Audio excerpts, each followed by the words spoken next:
Hello दोस्तों, कैसे हो? मैं Lokesh Kumar, nursing officer AIIMS new Delhi, आपका स्केलेटन ऑनलाइन ऑनलाइन प्लेटफॉर्म पे हार्दिक स्वागत करता हूं। जैसा कि आपको पता ही है, नॉर्सेट मेन का एग्जाम है, वो 5 मई को होने जा रहा है। तो इसके लिए आपने बढ़िया तैयारी कर ली होगी और अब मैं आपको बताऊंगा, कुछ ट्रिक्स ऐसी बताऊंगा जो आपको नॉर्सेट मेन को क्रैक करने में हेल्प हेल्प करेगी। और इसका जो पैटर्न क्या रहने वाला है, देखो पैटर्न के बारे में कोई नहीं बताएगा। और इस पैटर्न को मैं बताऊंगा कि कैसे पैटर्न आएगा और कैसे आपको आप अपनी स्ट्रेटजी कैसे अपना सकते हो, इसके बारे में बताऊंगा। देखो 5 मई में मई को जो एग्जाम होगा, उसमें जो प्री में जो एग्जाम हुआ था उसी प्रकार से आपका 18 मिनट आपको मिलेगी। एक स्लॉट के लिए टोटल 5 स्लॉट होंगे। टोटल 90 मिनट का आपका एग्जाम होने वाला है बच्चों। और 18 मिनट में आपको 20 क्वेश्चन देखने को मिलेगा। टोटल आपका 5 स्लॉट हो गया, तो ये 100 क्वेश्चन आपके पास आएंगे। ठीक है बच्चों, 90 मिनट आपको टोटल मिलेगी और 100 इसमें क्वेश्चन होंगे। देखो जैसे ही 18 मिनट हो गई, जो पहला जो स्लॉट है वो बंद हो जाएगा। नेक्स्ट 18 मिनट होगी तो सेकंड स्लॉट बंद होएगा। तो आपको हमेशा ध्यान रखना है कि जितना हो सके उतना आराम से क्वेश्चन को पढ़ना है। कोई जल्दी नहीं करनी है, कोई किसी तरह से हड़बड़ी नहीं करनी है, क्योंकि क्वेश्चन आपने पहले पहले इंप्रेशन में आपने पढ़ा है ना, वो आप अच्छी तरह से पढ़ोगे। आप रिपीटली पढ़ोगे तो कहीं ना कहीं आपको कॉन्फिडेंस लूज होगा। तो हमेशा एकदम काम एंड क्वाइट रहना है और आराम से क्वेश्चन पेपर को पढ़ना है। ठीक है, किसी भी तरह की जल्दी नहीं रखनी है, क्योंकि 18 मिनट आपको मिलेगी और 20 क्वेश्चन है। ठीक है, टाइम सफिशिएंट रहेगा। ज्यादा आप जल्दी करोगे तो कहीं ना कहीं आपका गलत होने का चांस ज्यादा बढ़ जाएगा। ठीक है, तो मैंने आपको कुछ पैटर्न क्या रहेगा, पैटर्न जैसे प्री का रहा वैसे ही इसका पैटर्न रहेगा। टोटल जो मैंने बताए 90 मिनट और 100 क्वेश्चन आएंगे। ठीक है, और इसमें जो लॉक सिस्टम है उसका हमेशा सबको ध्यान रखना है। लॉक सिस्टम रहेगा बच्चों, क्या इसमें लॉक सिस्टम रहेगा? ठीक है, लॉक सिस्टम रहेगा जिसमें बंद हो जाएगा और आपको दोबारा देखने को वो स्लॉट नहीं मिलेगा। ठीक है, इसके बाद देखो हर एक जो एग्जाम है, और इस एग्जाम में भी आपको 3 तरह के मोस्टली क्वेश्चन देखने को मिलेंगे। ठीक है, किस तरह के क्वेश्चन होंगे मैं आपको बताता हूँ। पहला क्वेश्चन पैटर्न ऐसा रहेगा, वो एकदम साधारण रहेगा, जिसको आप देखते ही कर दोगे।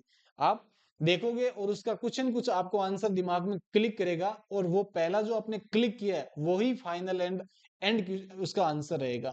उसके बाद आप जस से तस हो जाए, लेकिन वो जो पहला जो आंसर आपको क्लिक हुआ है वो चेंज मत करना, मत करना, मत करना, क्योंकि वो ही आपका करेक्ट आंसर होगा। आप दोबारा पढ़ोगे, कहीं कहीं दूसरी चीज आएगी आपके दिमाग में और वो क्वेश्चन आपका गलत हो जाएगा। ठीक है, पहला जो है वो डायरेक्ट आपको जो आंसर आया है वही आपका फाइनल आंसर होना चाहिए। उसके बाद देखो सेकंड वन में ऐसा रहता है कि अ, आप क्वेश्चन पढ़ोगे और उनमें से आपके दो ऑप्शन है वो आपको लगेंगे ये तो डेफिनेटली नहीं है, और दो पॉइंट ऐसे लगेंगे, आंसर ऐसे लगेंगे ये हो सकता है 50-50% हो सकता है। तो उसको डेफिनेटली आप कवर करो या अटेम्प्ट करने की कोशिश करो।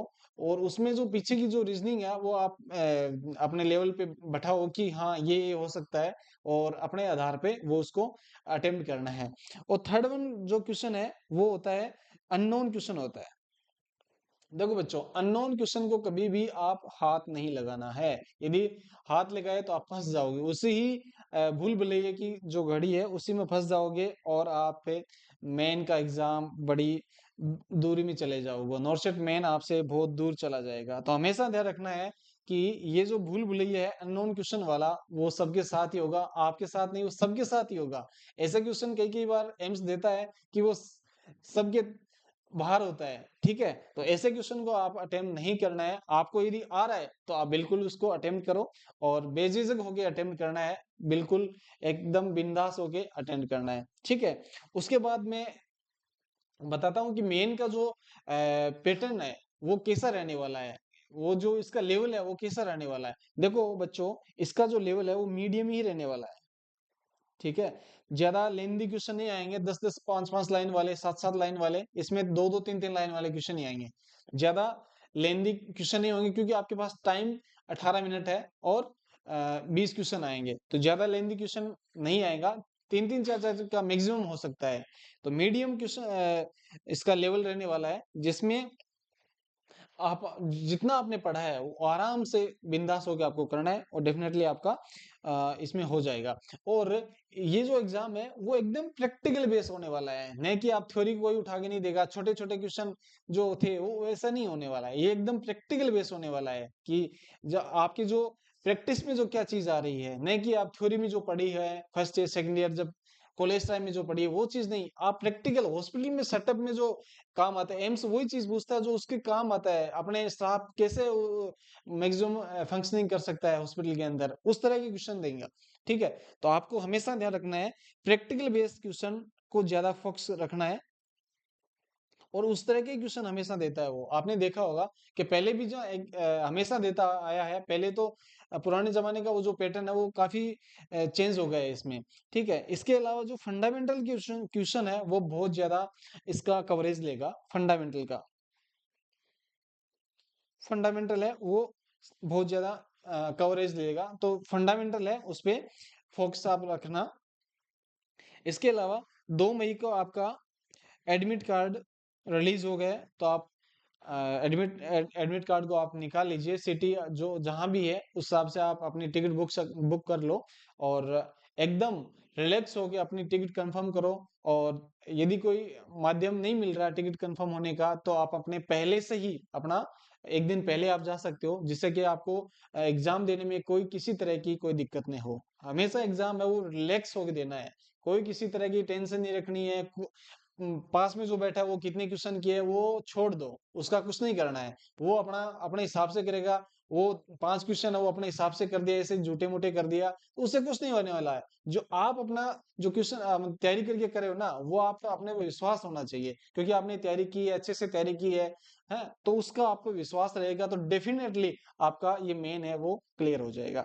ठीक है बच्चों, तो हमेशा ध्यान रखना है कि अ, एकदम कॉन्फिडेंस होके आपको ये पेपर अटेम्प्ट करना है। ठीक है, अब मैं बात करता हूँ कि एग्जाम सेंटर पर जाएं तो क्या क्या लेके जाएं, क्या हम सामान लेके जाएं, तो जो जितनी हो सके वो मिनिमम एम यूजफुल चीज लेके जानी है। ऐसा नहीं है कि मैं ये भी ले जाऊं वो भी ले जाऊं, कहीं दूर सेंटर है, कहीं पेरिफेरी में कई कई बार सेंटर आ जाते हैं, तो वहां पे वैल्यूएबल चीजें रखने की जगह नहीं होती है। तो हमेशा ध्यान रखना बच्चों कि कोई भी ज्वेलरी नहीं लेके जानी है, कोई वॉच नहीं लेके जानी है, कोई इलेक्ट्रिक जितने कोई आइटम है वो आप हो सके उतना घर पे ही छोड़ के जाओ, कहीं सेंटर में बाहर छोड़ने की जरूरत ही नहीं पड़ेगा। जैसे मोबाइल जरूरी चीज है, बस वो ले लिया, और वहां एक दिन पहले गए तो फिर ठीक है, वो अपने पास रहेगा तो जरूरी है, वो आप एग्जाम सेंटर के बाहर जहां पे भी बैग रखने की रोज जगह है, तो वहां आप आराम से रख सकते हो। एग्जाम सेंटर में ओनली एंड ओनली जो आपकी नेसेसरी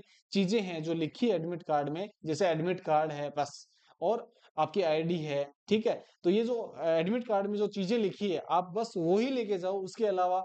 और पहले ये क्लियर कर लो कि आपका जो आईडी प्रूफ है वो कौन सा है, उन्होंने एम्स में आपने कौन सा लगाया, आधार कार्ड लगाया है, पैन कार्ड लगाया है, क्या लगाया है। तो आपको पता होना चाहिए, ये चीज पहले से ही होती है प्लान्ड। आप एंड टाइम पे आप करोगे कि मेरे को ये ले जाना ये ले जाना है, वो सब नहीं होगी। आप पहले से प्री प्लान रहो, माइंड सेट रखो कि इस बार पार अपना एम सेट एम्स क्लियर जो करेंगे, जो एम नोट सेट है वो अपना पार है इस बार, नो, एम नोट सेट है जो पार है। ठीक है बच्चों, ये हमेशा ध्यान रखना।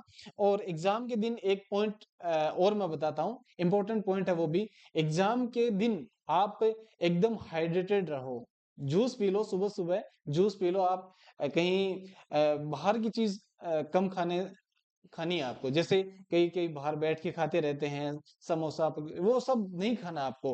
हो सके तो आप अपनी घर की चीजें खाओ, हो सके आपकी तबीयत बिगड़ जाए, हाँ, तो ऐसी चीजें नहीं करनी है। बाहर की चीजें हो सके तो कम से कम खानी है। घरेलू जो चीजें हैं, जो घर पे जो बनी हुई चीज है, फ्रूट्स आप खा सकते हो, फ्रूट साथ में भी ले जा सकते हो। जो घर पे बनी हुई कुछ सूखे मेवे हैं वो भी ले सकते हो आप। उस दौरान एग्जाम से पहले आप खा के एकदम पानी वानी पी के एकदम रेडी हो जाओ, एंड वॉशरूम जाके एकदम रेडी हो जाओ, और माइंड सेट हो गया एकदम भगवान का, ऊपर वाले का नाम लेके, आप अपने माता पिता का नाम लेके एकदम साइलेंट होके अपने सिस्टम के पास बैठ जाओ, और अपना जो जरूरी सामान है जो लेके आए हो, आधार कार्ड है या फिर अपने जो एडमिट कार्ड है वो लेके आप अपने टेबल पे बैठ जाओ, कंप्यूटर के सामने बैठ जाओ, और एग्जाम एकदम माइंडसेट, अच्छे से माइंडसेट बनाएँ कि अब की बार एकदम साइलेंट, काम, क्वाइट, किसी भी तरह का लोड नहीं लेना है, किसी तरह की टेंशन नहीं लेनी है। क्योंकि कई-कई बच्चे क्या करते हैं कि कैसा आएगा, क्या आएगा, वो सबके लिए आएगा, वो आपके लिए नहीं आएगा, वो सबके लिए इक्वल आएगा कि हाँ दिल्ली में अलग आएगा, मेरे लिए जो 2 साल पहले जो पढ़ा है उसके लिए अलग है, कुछ नहीं, सबके इक्वल आएगा। यदि आप फ्रेशर हो, तो आपके पास वही आएगा जो 5 साल से तैयारी कर रहा है, उसके पास क्वेश्चन आ रहा है। तो ये चीज़ दिमाग से निकाल देना कि मेरे पास कैसा पेपर आएगा और मैं इसको करूँगा नहीं कर पाऊँगा। डेफ़िनेटली आप कर पाओगे। आप अपनी तैयारी पे पूरा फ़ोकस फ़ोकस रखा है और अब क्या करना है? अब अपने सिस्टम पे ध्यान रखना है। अब बस जो आपने पढ़ा है उसमें ही अब बेस्ट करने की कोशिश करनी है। इधर-उधर आपको बिल्कुल डाइवर्ट नहीं होना है कि मैं क्या करूँ, क्या करूँ? जो आपके दिमाग में है, जो आपने पढ़ा है वो अच्छे से आप अटेम्प्ट करो, बस। यही मेन स्ट्रैटेजी होती है हर एक एग्ज़ाम की। बस अपने माता-पिता को जो सपना है कि मेरा बेटा नर्सिंग ऑफिसर बने, तो डेफ़िनेटली आप ये मौका है वो हाथ से जाने मत देना और जाने मत देना। ठीक है बच्चों? इसी के साथ धन्यवाद, तैयारी करते रहें और फाइनल बात करते हैं अपन एग्ज़ाम के बाद। न जैसे कि आप यहाँ स्केलेटन ऑनलाइन प्लेटफ़ॉर्म पे रवि सर ने आपको बताया कि काफ़ी सारी चीज़ें हैं वो मेंस के अंदर आने वाली है। वो अ, ये जो बताई थी वो प्री में आई थी सॉरी ये जो रवि सर का जो चैनल है उसमें काफ़ी सारी जो चीज़ें हैं वो मैं प्री के अंदर आई थी। इसी तरह से देखो ये जो प्लेटफ़ॉर्म है वो एक वेल एडजस्टेड है। सब चीज़ें इनमें पढ़ाई जाती है, सिखाई जाती है, तो डेफ़िनेटली वो आएगा और फाइनली मैं बोलता हूँ ऑल द बेस्ट सभी को एग्ज़ाम की आपको बहुत-बहुत बधाइयाँ। धन्यवाद।